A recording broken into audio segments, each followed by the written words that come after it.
to be good. Woo! Hello, ladies and gentlemen. It is your host, Robert A. Enos, coming to you from beautiful Lancaster, California. I'm also the lead apostle of Greater Works Christian Church. I usually start these podcasts saying your favorite apostle. So I guess I'm still your favorite apostle. Anyways, earlier today, my wife and I was with some other people, but we were at Law Day 2026 here in Lancaster, honoring the law enforcement in our community.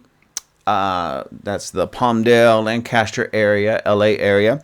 And so the name of this event was Rule of Law and the American Dream. And I must say it was very, very, very encouraging on many levels to see and to hear about our great law enforcement officers in all their departments. We heard about LAPD. We heard and met and heard about our Lancaster Sheriff's Department. We also heard and was able to connect with our Lancaster Police Force and the California Highway Patrol. Anyways, all doing great jobs. Always putting their life on the line and doing a great job, doing their best, what they can do, what the law allows to keep us safe. So I appreciate them. My hat goes off. I don't have a hat right now, but my hat goes off to law enforcement, and I appreciate each and every one of you. Today, though, that's not what I really want to talk about, even though I could talk about it, and maybe I will do an episode soon about our law enforcement. Maybe I could even bring some of them here, and we could do a podcast together. But nonetheless, I want to talk about... I'm sorry. Hopefully I can remember to put this picture up on the into the video so you can see this. But let me just show you that this is from the internet. Internet, where is that? You can see that. That's a little caricature of James Carville. I want to talk about James Carville. If you don't know who James Carville is, he's, as it says here in this article, he's 80 years old. Now, when did this come out? So that was last year. So he's 81 years old now. 81 years old. He is a political strategist, consultant for the Democrat Party.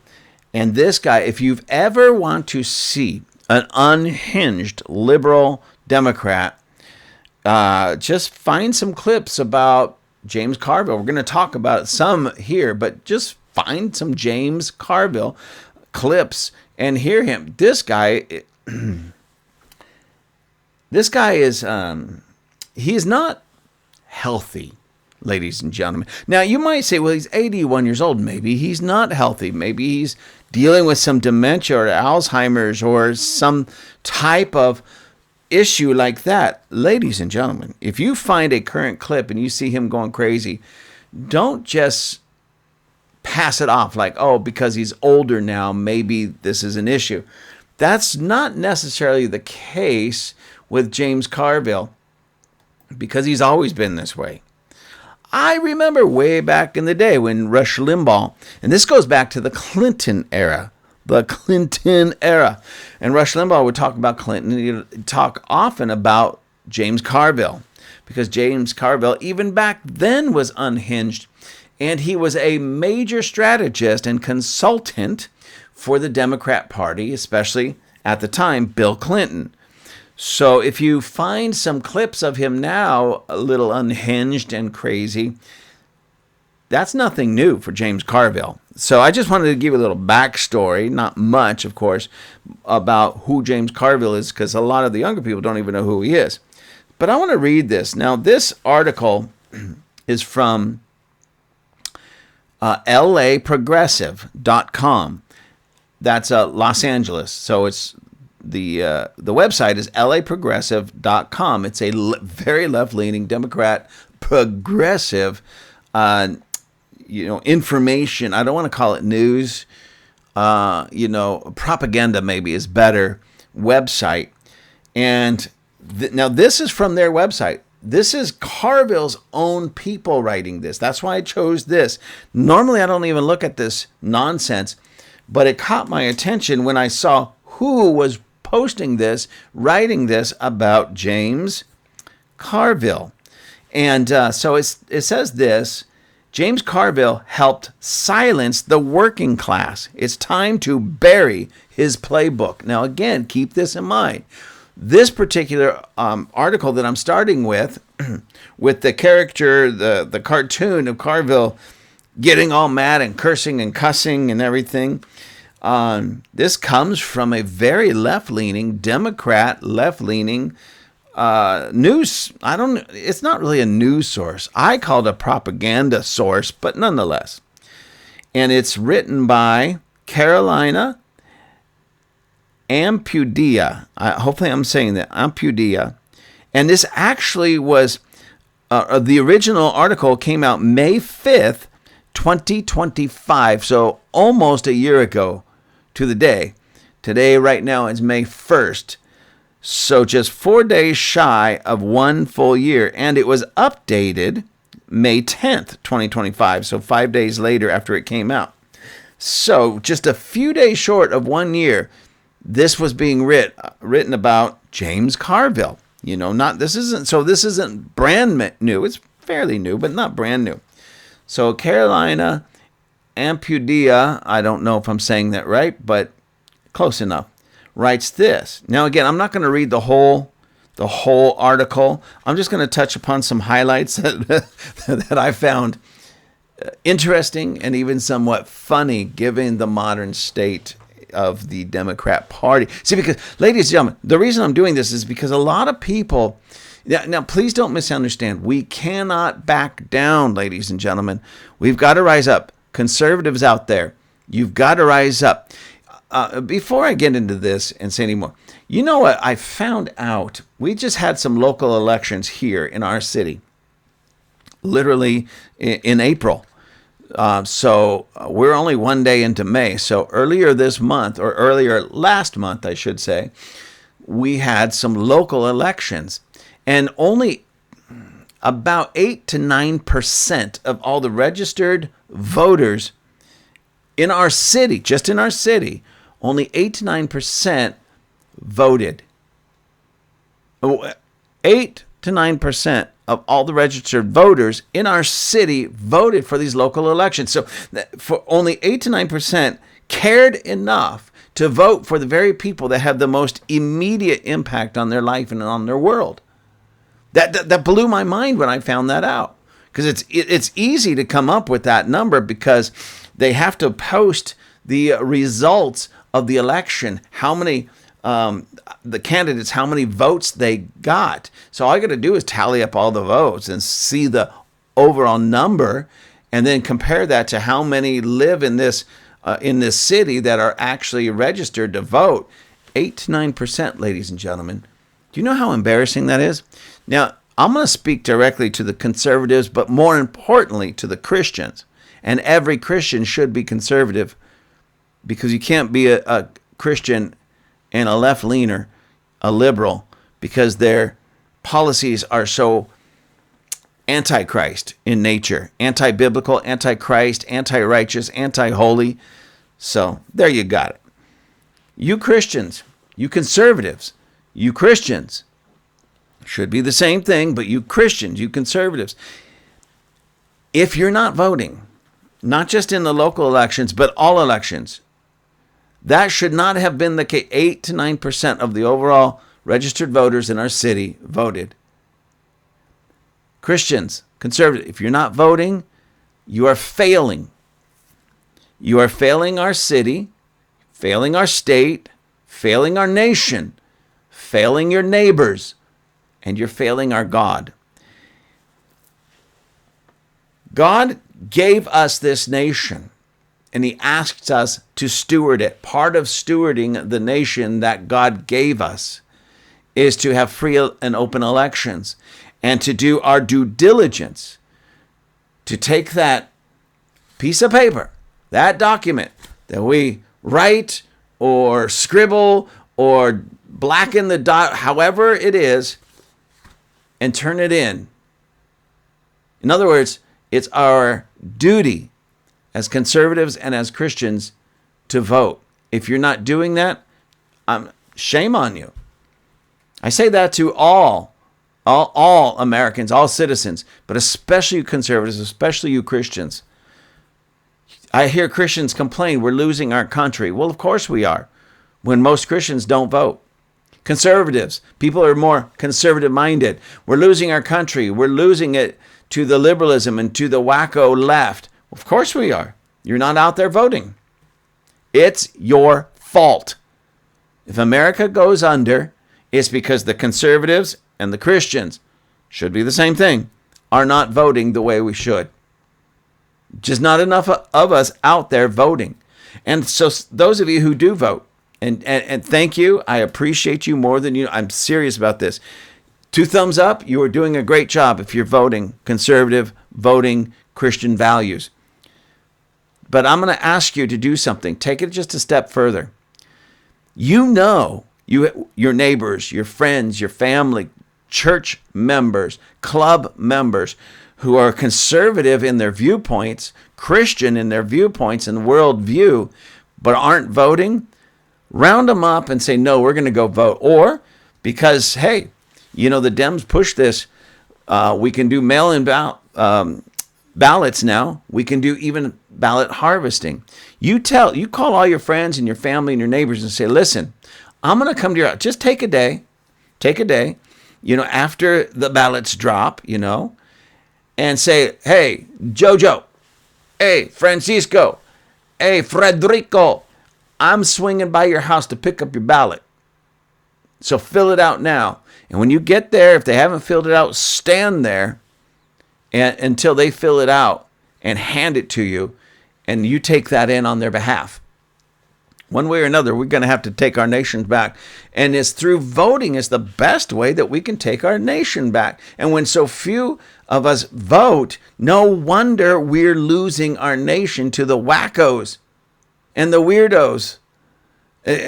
Anyways, to the James Carvilles. Anyways, let me read this. I didn't even start the article part of it yet. So Carville helped. It says James Carville helped silence the working class. It's time to bury his playbook. That's the title.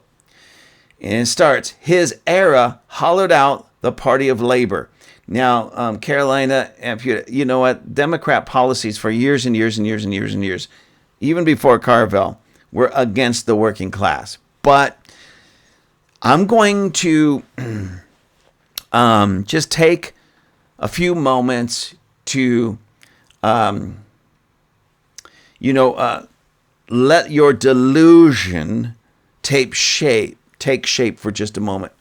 All right, so I'm going to entertain your delusion for just a minute, Carolina, because even though you're already wrong in one way, you're so right when it comes to James Carville. Carville. I think I'm hungry because I keep wanting to call him Caramel. Anyways, his era hollowed out the party of labor, repackaged it for corporate donors, and told working class communities to be patient while their jobs were offshored. So right. It's the Democrat Party primarily. I'm not saying only. There's a lot of Republicans that need to answer to this as well. But so many jobs went overseas, went off to Mexico, went off to China. I mean, you can't hardly find anything, we purchase something that doesn't say made in China. I mean, you can. I'm just saying that collectively, if I were to look around and just pick up anything in this office, for the most part, except maybe some of my books, made in China, printed in China, made in China. I have. Now, you see this? It's an American flag bandana. American flag, right? Now, where is it? Now, maybe you can see this. I'm going to hold it up, and hopefully you can see this. Hopefully I'm not holding it backwards, but look at this. It says 100% cotton. I like that. Made in China. Now, I purchased this because I saw it, and I said, hey, that's a really cool bandana. I want that. I didn't realize it was made in China. Otherwise, I probably would not have purchased it. I have a, over here behind me, I went to the local Lowe's to purchase some American flags. And I bought 6 American flags. and all of them says made in the USA. Thank you, Jesus. I mean, so even now I bought American, and when it comes to that, if like I said, if I had seen this on this bandana, I would never have purchased it, because it's just, how do we, things that are truly American, like our own flag, made in China, a communist country? I mean, don't get me wrong. I am not this purist. I mean, if there's something, like I don't know, maybe it is, maybe it isn't, but I got this little cup here. Doesn't say where it was made. This little cup, right? Now, if I find out this is made in China, it's not going to bother me too much. It'll bother me because it should be made in America, but it won't bother me as much as if I purchase an American flag, even if it's a bandana and it says made in China. That's just ridiculous to me. So anyways, that first portion, Carolina Ampudia is so correct. Primarily, not only, I'm not going to throw all the Democrats under the bus on this only, because a lot of Republicans are just as guilty, but we have so many American jobs that are now overseas, and it shouldn't be that way. Anyways, so it says James Carville, is 80 years old. He's been shaping Democrat Party strategy since the 1970s. Do you think the guy just needs to go retire somewhere? I'm serious. He really does. And for 5 decades, he's played a central role in one of the most devastating political shifts in modern U.S. history, the quiet, calculated massacre of the working class voice inside the Democrat Party. So this young lady, Carolina Ampudia, is blaming Carville, and not just Carville, but that era, of destroying the working class voice in the Democrat Party. And I'd have to say I agree. She's right on with that. Why? It's like, well, no, that was the Republicans. Republicans didn't destroy the voice inside the Democrat Party because they're not inside the Democrat Party to destroy it. But Carville is. He's one of the major strategists for the Democrat Party since the 70s, ladies and gentlemen. Let me go on. Now in 2025, again, that's when this was written about a year ago, he's out there mocking Bernie Sanders. So one of their own is mocking their own. But, Bernie is worthy of some mocking. So anyways, in 25, Carville, is out there mocking Bernie Sanders and Alexandria Ocasio-Cortez. Now, the reason I laugh, otherwise known as AOC, is because both Bernie and AOC, they do so much and say so much that is so ridiculous that they have earned being mocked, even from members of their own party. But nonetheless, when you're in the party and the major strategist is openly mocking two of the, the front runner Democrats in their silly, nonsense, foolish ideologies, that's a big problem. That is a big problem. That shows you a huge rift and a major division in the Democrat Party, which Republicans, take note of this. Don't just sit by and watch it and hope it gets worse. Take advantage of this. And as I walk you through this, you'll understand strategies can be developed to grab hold of the Democrats who are so disillusioned with their own party because of all the infighting and the crazy nonsense in the party. Excuse me, let me just get a quick drink here because I have a feeling I'm going to be talking a lot. He goes on to say, win a Republican seat, then talk to me. That's where part of the mocking comes from. Go win a Republican seat, then talk to me. That's not just smug, it's delusional. And worse, it shows how deeply disconnected the party's old guard is from the people it claims to represent. So basically what you have is the old school 1970s-ish, 1980s-ish Democrats kind of fighting with the new present, very progressive, very liberal, very perverted, very sick, very disgusting. I mean, all Democrats are, but the new breed of Democrats are sick and disgusting, beyond imagination. So you have this new class fighting with the old class, okay? Goes on to say, let's be clear. Carville helped design the machine that locked everyday people out of power. His era hollowed out the party of labor, repackaged it for corporate donors, and told working class communities to be patient while their jobs were offshored, their unions were broken, and their basic needs were turned into bargaining chips. Ladies and gentlemen, I don't know if you have heard many of my episodes, my podcasts. You'll know that I'm not real big on unions. Here's one of the things that's a problem when I say that. I have a lot of union people that get so mad at me. So mad at me. And I'm not after your typical worker, construction worker who's union, or some laborer who's union, or teacher who is union. I'm not against the worker. I'm against the union. Okay? And that's where a lot of the union workers misunderstand me when I say I'm totally against the union.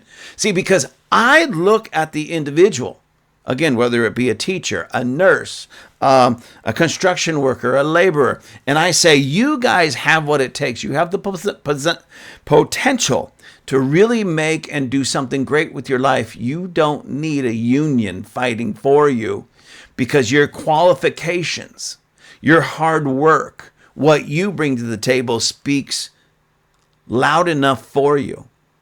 And for those who think or feel they need a union to speak for them, then maybe they're not as hardworking or as innovative as the others. Because if their hard work doesn't speak for them, then of course they're going to need a union behind them. How can you tell really how good a worker is and you can really tell their value? Who speaks for them? Does their work speak for them, or does the union speak for them? If their work and their productivity speaks for them, they're great workers. If a union has to speak for them, they're not so good at workers. It's just the truth, ladies and gentlemen. You can argue with that all day long, but it's just the truth. If you're really worth your salt, you won't need a union to speak for you. If you're not really worth your salt, then you probably need a union speaking for you. And if that's the case, you're not really worth what you're demanding from your employer. It's just the truth. Anyways, but that's a freebie, ladies and gentlemen. That's a free one. Maybe we'll do a whole podcast on why this brilliant brain doesn't really like unions. Okay, where was I? Oh, yeah. I read page 1. Let's go on there. Oh, the very top. Here's a quote from the writer of this article. Cynthia says, he didn't just lose touch. He was never on our side. Ooh, so the Democrat strategist from the 1970s, James Carville, who helped Clinton get into power, says this about him. He didn't just lose touch. He was never on our side.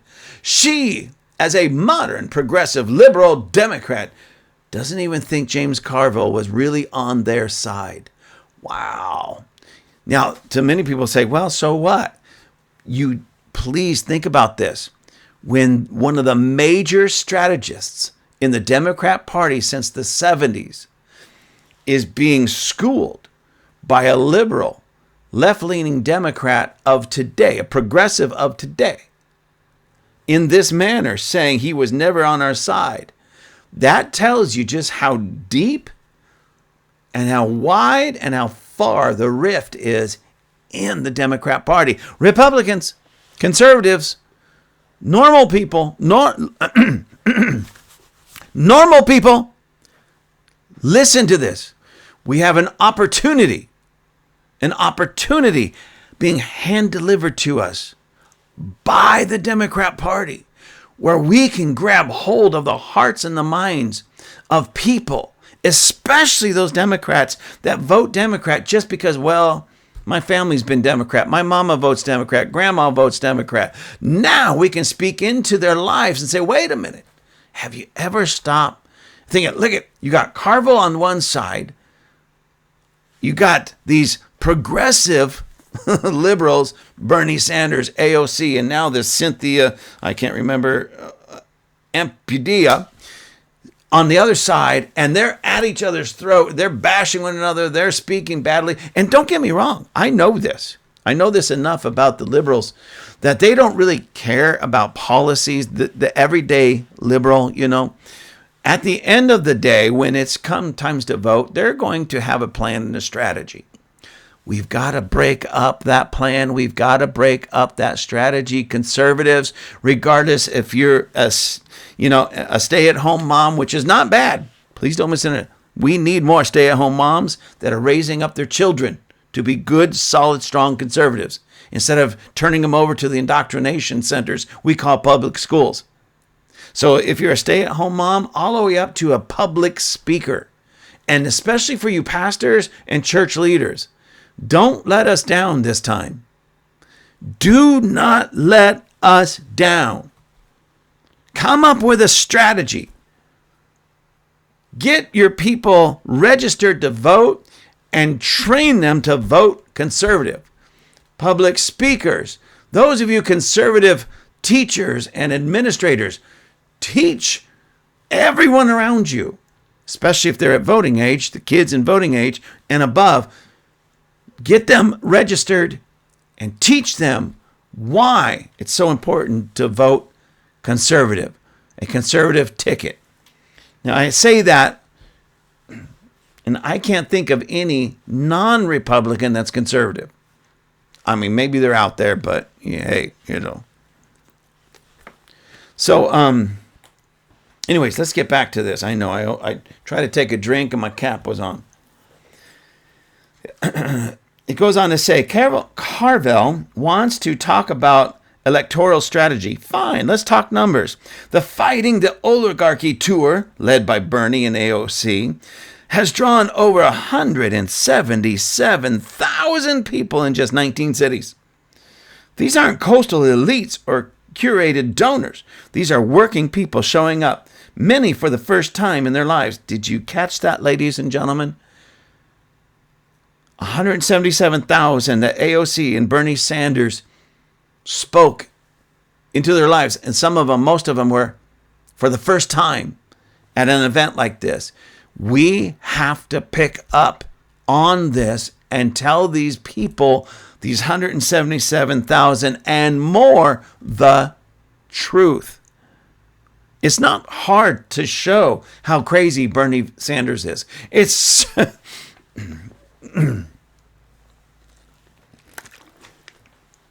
and it's certainly not hard to show how crazy AOC is. And it's certainly, oh my gosh, not hard to show how crazy James Carville is.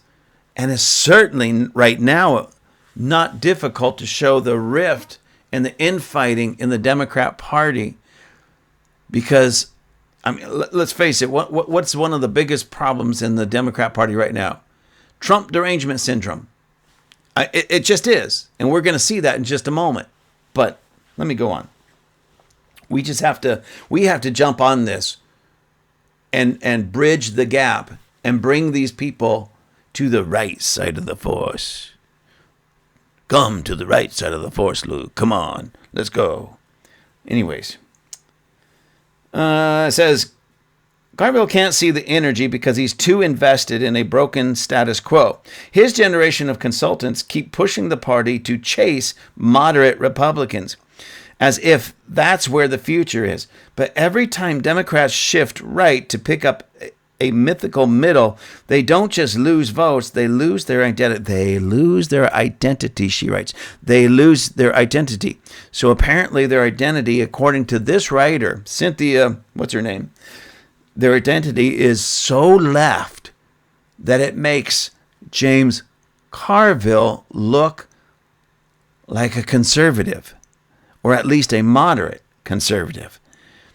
This, again, this is a beautiful picture. We're reading this. This isn't just the frustration of this writer pointing out her own frustration and hers alone. This is pointing out such a huge rift and an opportunity for the conservatives to jump on. Oh my goodness. Anyways, let me finish this portion. Carville may still think this is his party, but it isn't. Do you catch that? There's so much infighting right now in the Democrat Party. You may not see it when they're on the stage together. You may not see it when they're in front of the camera, and you certainly don't see it when it comes time to vote. But behind closed doors, there is so much infighting and so much rift and so much destruction that it's there, and we need to seize this moment. Conservatives, we need to seize this moment. Republicans, we need to seize this moment, Americans, because we're fighting an un-American force in the United States of America. Homegrown nut jobs, communists, socialists, wackos. We need to fight against it. We need to seize this opportunity, because I'm going to show you in just a moment that this country is far more conservative than most people think or realize. It's just a lot of these conservatives have been lied to. Lied to from the left, such people as James Carville and this Cynthia, whatever her name is. But on the right, on the conservative side, we have done a horrible job at presenting the realities of the conservative party, the conservative movement, and the conservative ideology. We too need to embrace not a new message, but we need to give our message an overhaul so we can present it in such a way that people understand it and go, yes, that's who I really am. Where is it? We are a party. We are the party now if it survives at all. We are the party now. So this younger, very, very left, progressive, left-leaner says, we are the party now if it survives at all. Think about this. People in the know, in the Democrat Party, are wondering if the party is going to survive at all. What an opportunity, ladies and gentlemen. And it's only gotten worse, what we've seen. You see, have you noticed that the left is working so hard to demonize President Trump? They always have. But it seems like now they are working overtime. They're putting in extra hours to try to demonize all Republicans, especially those at the top, starting at President Trump. But they are working overtime.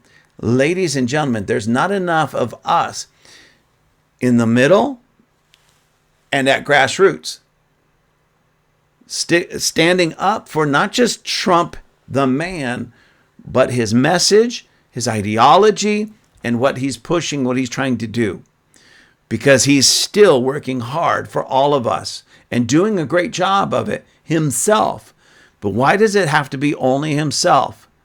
Don't worry about what the left thinks about it. They hate you anyways. Don't worry about what these people who don't understand Trump think about you. They already hate you anyways. Stand on truth. Because there's a lot of people out there that the only voices that they have heard are from the left. Whether they be the Carville generation or this Cynthia, what's her name? Ampudia generation. That's all the voices that many of them hear. So they just, okay, I guess so, because that's all I'm hearing. It's time for us everywhere, around the water cooler at work, in the classrooms, in our churches, everywhere to start speaking about truth. And for those of you who haven't been voting, shame on you. Now, this is one of my own notes that I put down here at the bottom. Oh, let me read this again from the article. Carville can either get out of the way or be remembered as the architect of the betrayal we rose to defeat. So they're trying to rise up to defeat Carville and his mentality and ideology in the party. This isn't conservative coming after a Democrat.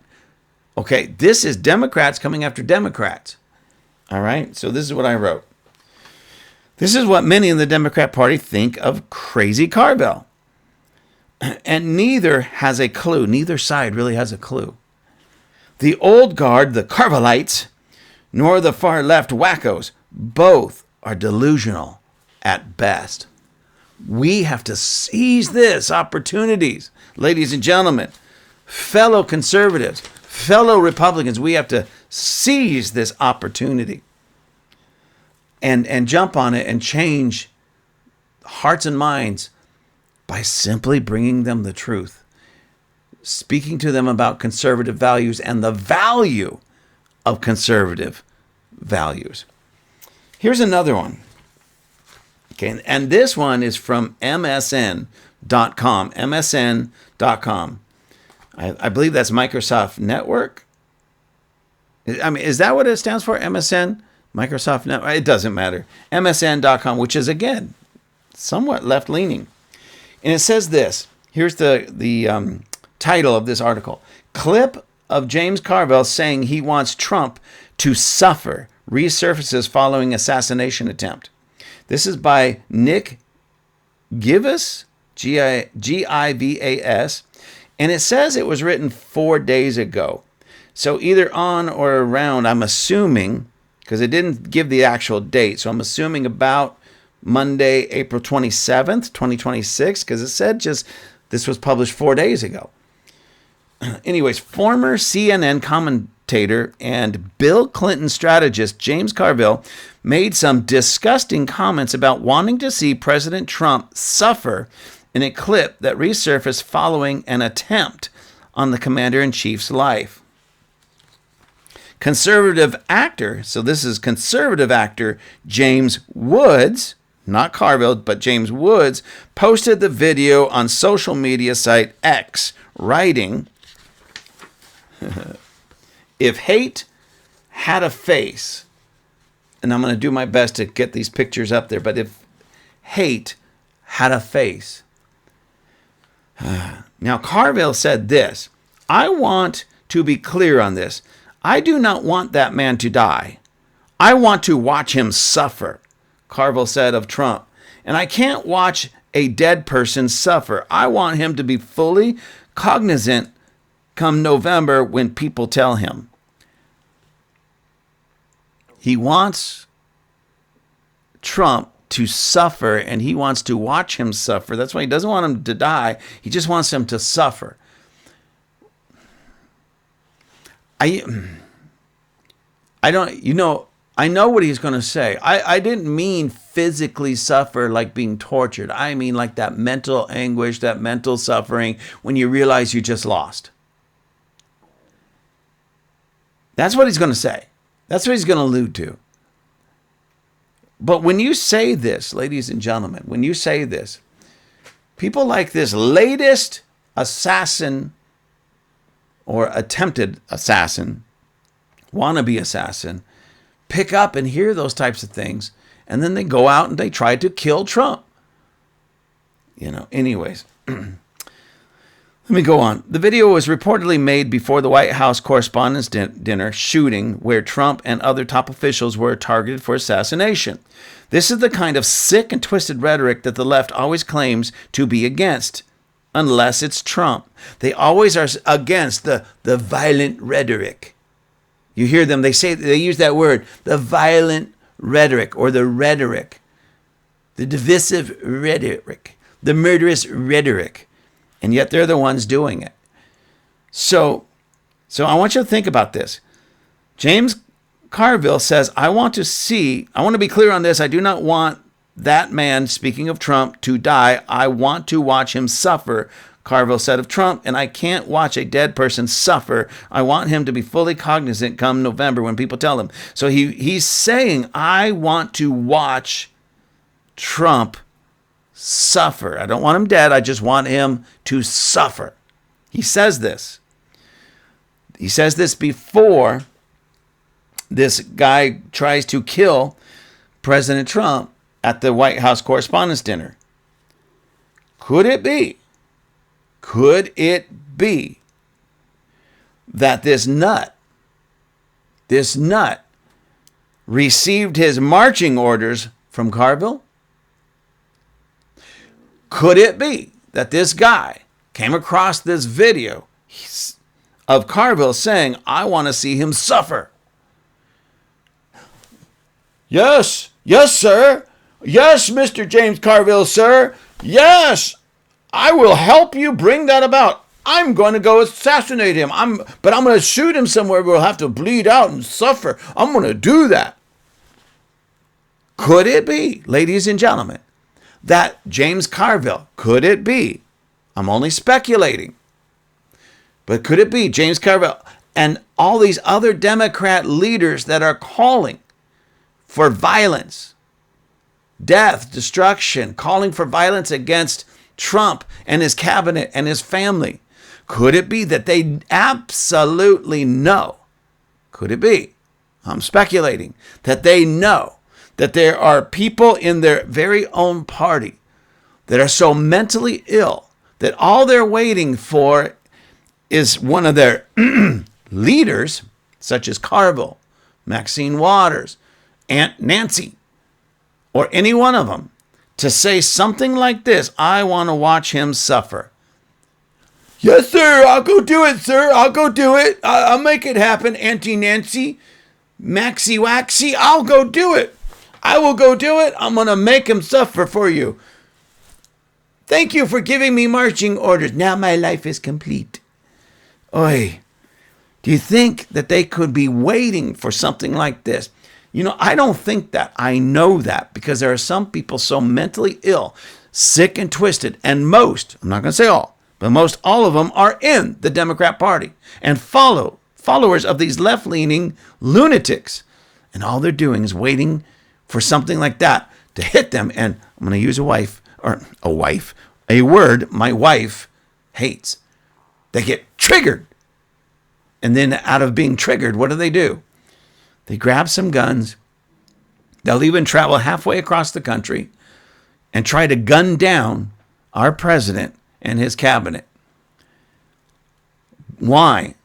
Because they're receiving their marching orders from these lunatic leaders in the Democrat Party. And let's face it, by now, we all know that this is happening.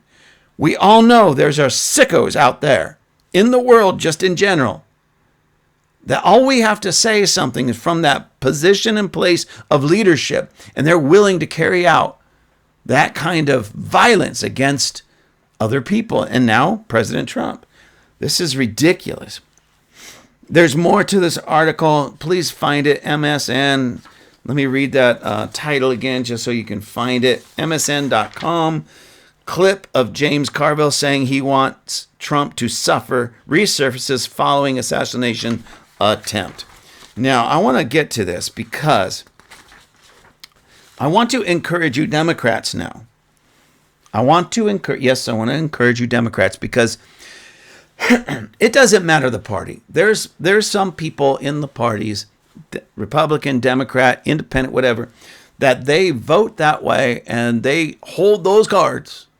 Card-carrying Democrat, card-carrying Republican, card-carrying Independent, but they hold those cards because, well, that's the neighborhood I live in. That's the community I'm in. That's, the union tells me I have to order or vote this way. My mom and dad tell me I have to vote this way. My aunties, my grandparents, they all voted this way. And this is especially big in, say, places like New York, over on the East Coast. There's whole entire communities and families that vote Democrat just because they're all supposed to. They don't even know what they're voting for most of the time. And people that vote, it doesn't matter if they're voting Republican or voting Democrat. If they're in that setting, like, oh, my whole family's been Democrat, then you don't even really know what the Democrats stand for. And if you do and you're still voting for them, shame on you. And I would say that for the Republicans as well. If you vote Republican just because mama and daddy and granny and auntie vote that way and you don't know what they stand for, shame on you. Figure it out. Go read. Go study. Just do a comparison between the Republicans and the Democrats. So you won't be an uneducated voter, but you'll be an educated voter. Now, I went to Perplexity just for some information. I was just curious. And this is where I started coming up with all of this. I put in there Democrats who switched parties. Give me a list of Democrats who switched from the Democrat Party to the Republican, or any party, but switched parties. Politicians, I should say. It's not going to give me a list of private people, but politicians. And it shot out a list of 22 Democrats that switched, mostly to Republican, but out of the 22, there's one independent. Yeah, one independent. So 21 in this list switched from Democrat to Republican, and one to independent.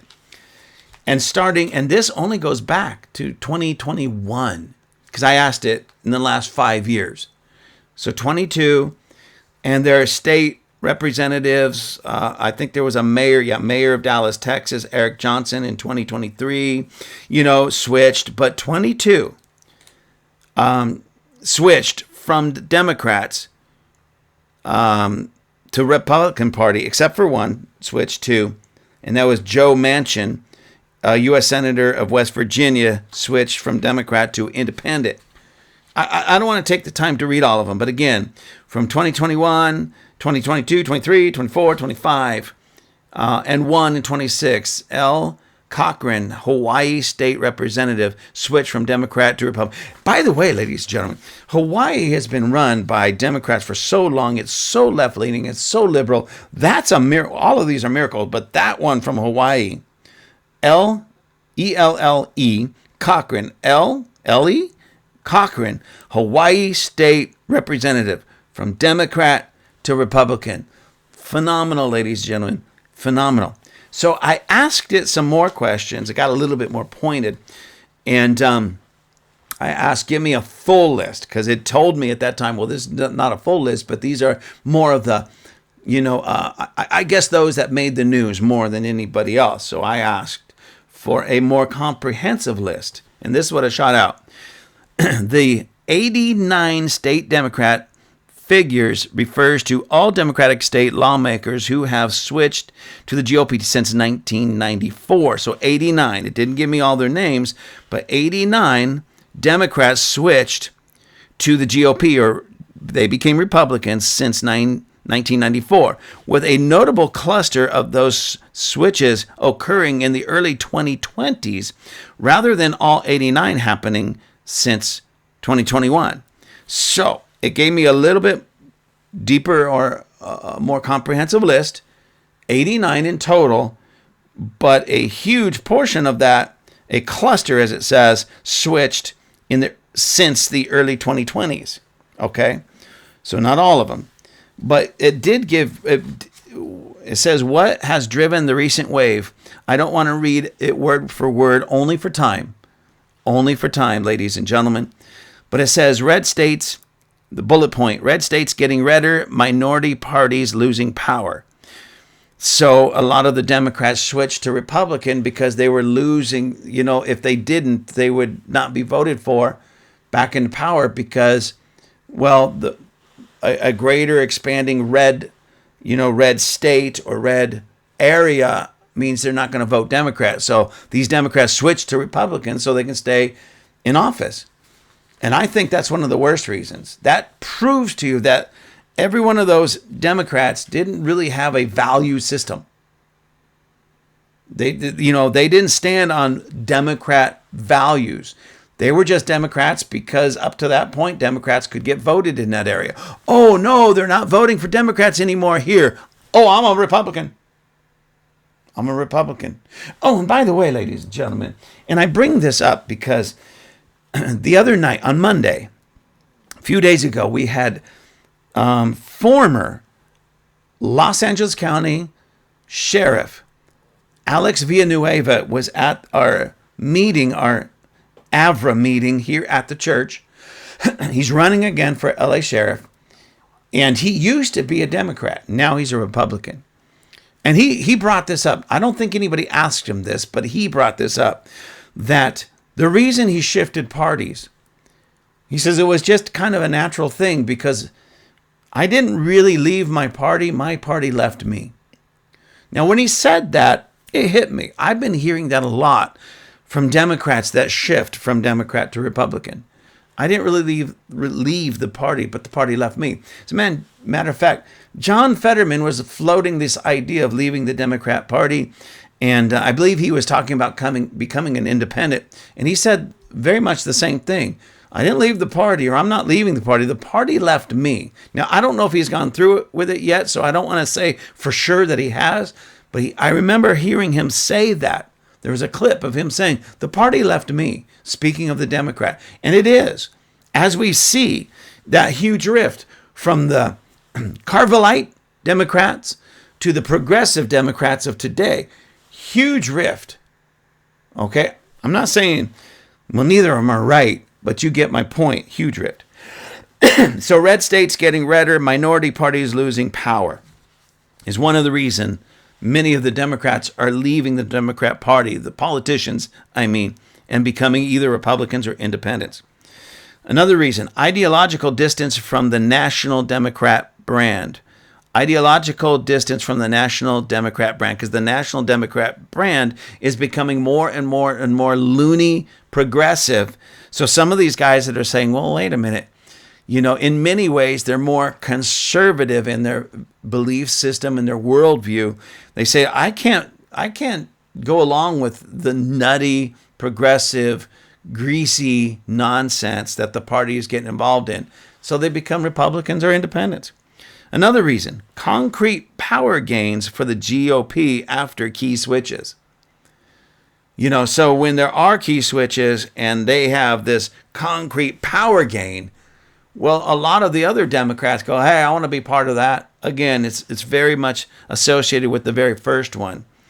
Another one, broader voter realignment towards Republicans in many of the same states. Okay, so let me read this one. Voter registration data show that since Biden took office, more than 1 million voters in 43 states have moved from the Democratic to the Republican registration, especially in suburban and small city counties and in places like Pennsylvania, North Carolina, Georgia, Iowa. Legislators in those places face strong pressure to match the new partisan lean of their electorates. So again, they're switching not because of any other reason. They just want to be with the winning party. Republicans, this is great news for all of us. But not news that we should just go, oh, this is great news, and then forget about it, thinking that we're just automatic to win. This is news that means we need to pick up the ball and run with it. Put some, as a friend used to say, put some scores up on, put some points up on the scoreboard. We need to make some touchdowns. We need to hit some home runs. We need to continue this momentum. It's not time to pull back. It's time to push in more and more and more. Those of you Christians, those of you conservatives, you should get some voter registration guides and get your friends and your family registered to vote. Make sure it's all for Republicans and help them to vote. Get their ballots. Do some ballot harvesting. Make sure they vote and make sure they vote right. Okay? Another reason. Long-running ideological sorting. I'll read this one because that might be a little confusing, just that entry, that bullet point entry into this reason. Academic work on state legislative switchers finds that nearly all Democrats who become Republicans also move their roll call voting records rightward, suggesting that the switches are usually the culmination, not the cause, of an ideological drift that has already occurred. I believe that explains such people like John Fetterman, as well as some of these other ones, but John Fetterman, we can see that right now. He even says, like the party has left me. I didn't leave the party. The party has left me. And I can't go along with this crazy lunatic, progressive Democrat nonsense. Okay. So it's just his worldview, his ideology is no longer in alignment with that nonsense. It also showed me this. Where have the biggest shifts occurred? It asks the question. And it says, Ballotpedia's long-term tracking shows where party switching, especially Democratic to Republican, has been most common in state legislators. These totals are since 1994, but most of the recent high-profile Democratic defections have also come from these same states. So it gives you the state and the region and evidence of large or impactful Democrat to GOP or Republican shifts. Okay, Mississippi has the most.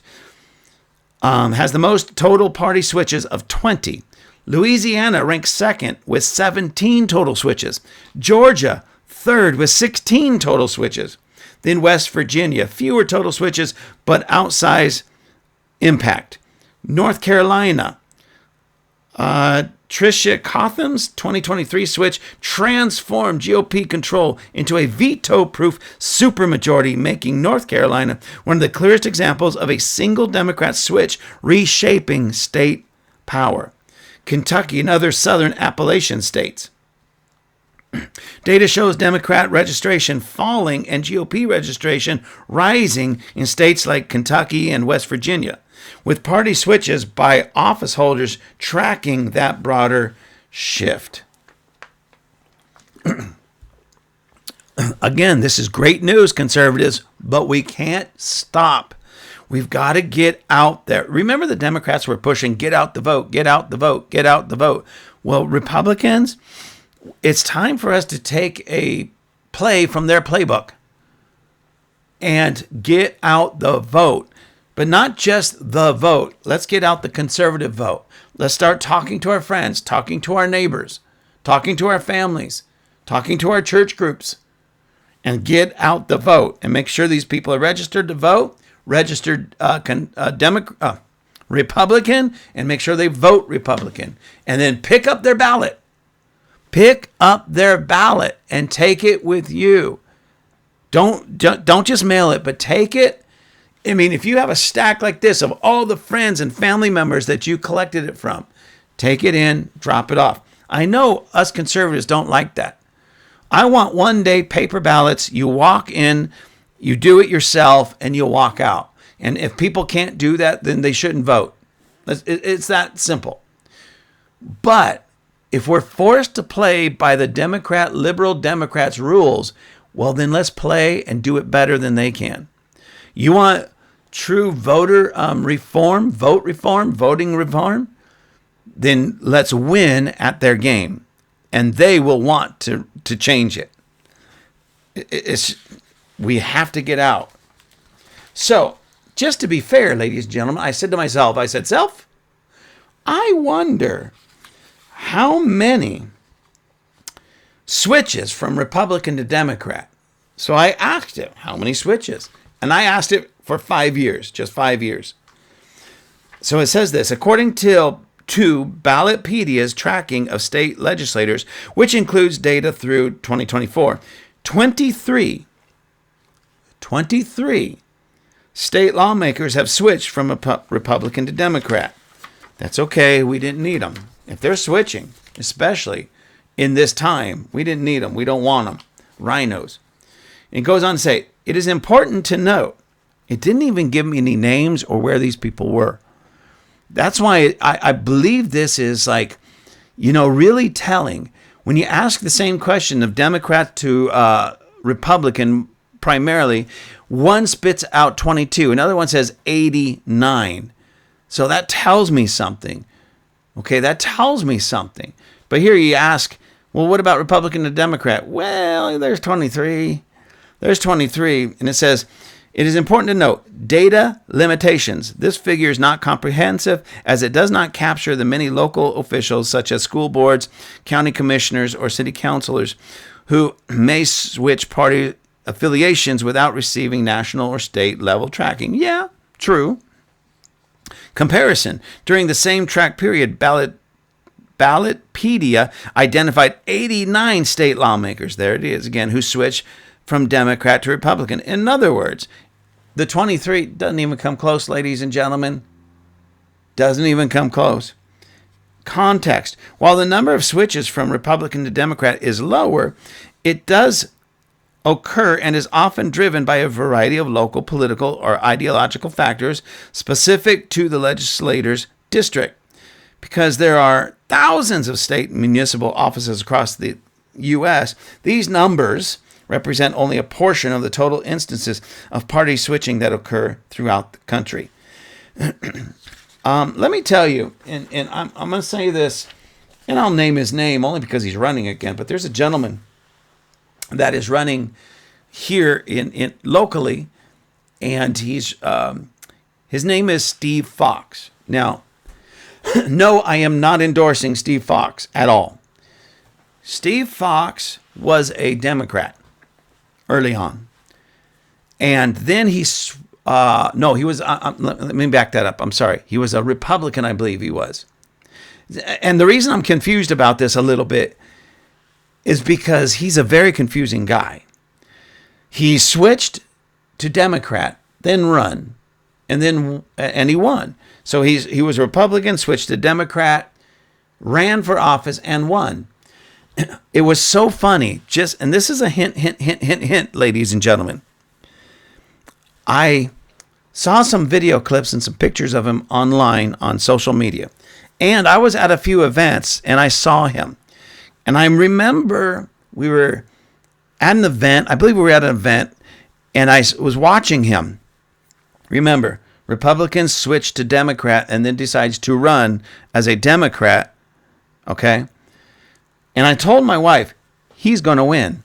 Now, we didn't want him to win. I wasn't saying that because, I want him to win. I did not want him to win. But I said he's going to win. Let me tell you why. Now, I want you conservatives, I want you Christians, and I want you Republicans to take note of this. Number one, he was everywhere. And when he was everywhere, and what did he do? He had a big smile on his face, and he greeted everybody, shook a lot of hands. You know, the old political shaking hands and kissing babies. Well, that was Steve Fox. And it was as fake as a $3 bill. I could see it all over his face. I could see it in his body language. I could see it all over him. But he kissed a lot of babies, so metaphorically, and shook a lot of hands. He would find the camera. If somebody had a camera, if there was a photographer around, or even it was just somebody with a cell phone. Where's my cell phone? Even if it was somebody with their cell phone out taking pictures, he made sure he got in front of that camera. And he took a lot of pictures, and I watched it. And I told my wife, he's going to win. Because the person he was running against at the same time wasn't doing that, at least on that level. A much better candidate, in my opinion, but wasn't out there putting in the work like Steve Fox was. Okay? Now, and then when his term was up, he lost, and somebody else took his place. Thank you, Jesus. But he didn't get it, so thank you, Jesus. But then, now I should say, he's running again as a Republican. He switched parties yet again. So what does that tell you, ladies and gentlemen? He doesn't have any real core values.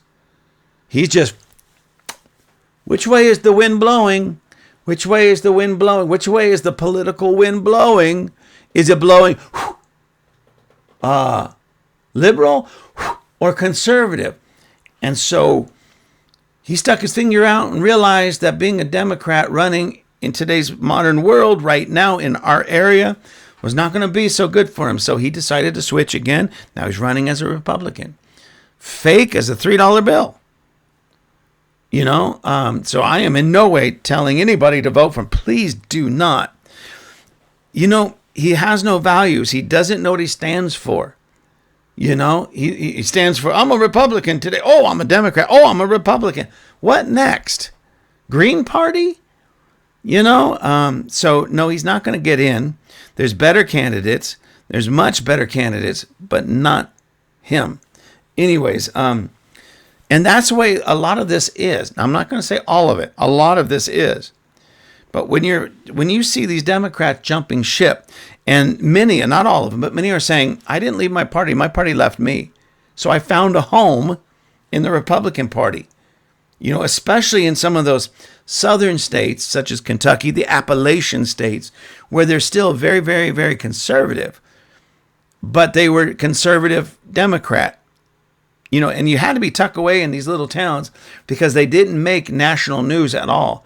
But then when they took a serious look at what their party has become, they say, that's not me. I stand more with and believe in the Republican ideology because the Democrat Party left me.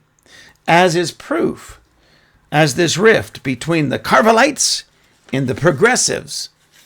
And the progressives are taking over the party. And some of these older mentality or old school Democrats are saying enough's enough. We'll jump ship and we'll go to the Republicans. Which I'm saying, welcome home. Welcome home. You didn't need to be the party of hate, the party of perversion, the party of death and destruction. You didn't need to be a part of big government, fewer freedoms. Welcome home to the Republican Party, the party that is anti-slavery party, whether it be physical slavery, mental slavery, emotional slavery, or spiritual slavery.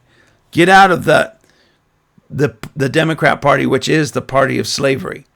It's just the truth, ladies and gentlemen. It's just the truth. That's what I'm here for, to bring truth to light and tell you, honestly, the truth. And that is that the Democrat Party is in shambles and is falling apart from within. No matter what it looks like, no matter what the panel says, no matter what it looks like at the DNC, in open, I'm telling you, the structure, the pillars of the Democrat Party are crumbling and falling apart. You'll start seeing it on the outside. If all of these 89 shifts from the Democrat Party to the Republican Party isn't proof, I don't know what is. If this article about James Carville and the progressives, what's her name? Cynthia, what's her name? I don't even remember her name. Isn't proof that the Democrat Party is falling apart. Now we need to take hold of this. We need to take advantage of this.